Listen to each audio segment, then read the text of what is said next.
بس چہرے پہ ہوائیاں جو اس کی اڑی ہوئی ہیں وہ اس کو دیکھ لیا کہ یہ چکر آ گیا ہے، تو اس کی ہوائیاں جو اڑی ہوئی ہوتی تھیں اسی سے وہ کہتا تھا تم کھڑا ہو جاؤ، تم کھڑا ہو جاؤ، تم کھڑا ہو جاؤ. اور والد صاحب کہتے تھے ہم ٹھیک بیٹھے رہتے تھے، ہمیں ڈر ہی نہیں اس کا، کیونکہ ہم پکڑے نہیں گئے کبھی اور کبھی ٹکٹ نہیں لی. تو آدمی کی ہوائیں اڑی ہوتی ہیں وہ خود بتا دیتی ہیں کہ یہ مجرم ہے. اللہ تعالیٰ فرماتا ہے کہ تمہاری حالت اس وقت ایسی ہوگی کہ ہمیں یہ پوچھنا نہیں پڑے گا کہ تو نے کیا عمل کیا. یہ تو ہوگا، ایک ضابطہ ہے وہ ضرور پورا کیا جائے گا، لیکن حساب کتاب کا مطلب جاننے کی کوشش نہیں ہے، اسے معلوم ہے سب کچھ. جو عرف المجرمون بسیماہم، مجرمین پہچان لیے جائیں گے چہرے کی نشانیوں سے. فیؤخذ بالنواصی والاقدام، ان کی پیشانیوں اور قدموں سے ان کو اٹھایا جائے گا، پکڑا جائے گا اور جہنم میں جھونک دیا جائے گا. اور اس وقت فبأي آلاء ربكما تكذبان، تم اللہ کی کون کون سی قدرتوں کو جھٹلاؤ گے اے جن اور انسان.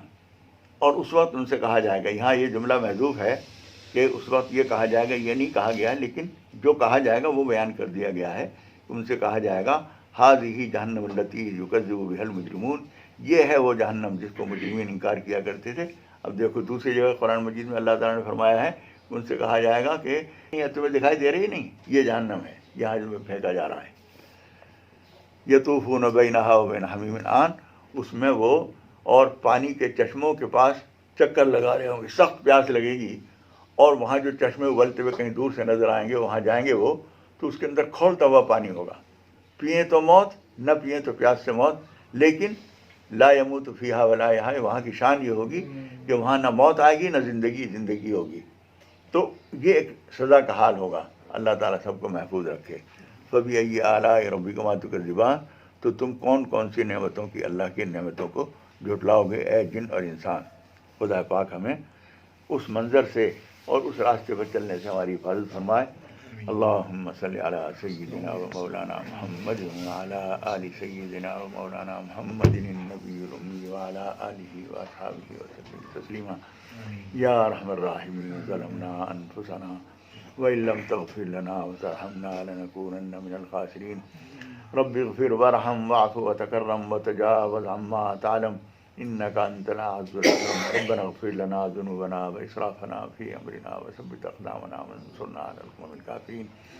الہ العالمین، ہمارے تمام گناہوں کو معاف فرما، ہر پریشانی سے نجات عطا فرما. پروردگار یہ عالمی وبا کرونا کی آفت جو چل رہی ہے دنیا میں، پروردگار اس کو اپنے کرم سے دور فرما دے، عافیت دے، سلامتی دے. پروردگار اس کے لیے جو دوائیں تجویز کی جا رہی ہیں، جو اس کے لیے ویکسین لایا گیا ہے، پروردگار وہ مفید ہو اور اس کا کوئی نقصان نہ ہو، کوئی مضرت نہ ہو. اپنا فضل فرما دے. اور جس کو پروردگار تو نے طے ہی کر لیا ہے کہ اس کو سزا دینی ہے، تو پروردگار اس کو سزا دے کر باقی کو پروردگار ہم سب کو معاف فرما کر ہمیں نجات عطا فرما اور معمول کی زندگی پہلے سے بہتر اپنے کرم سے عطا فرما. آمین یا رب العالمین. وصلی اللہ تعالیٰ علی خیر خلقہ محمد وآلہ واصحابہ اجمعین برحمتک یا ارحم الراحمین.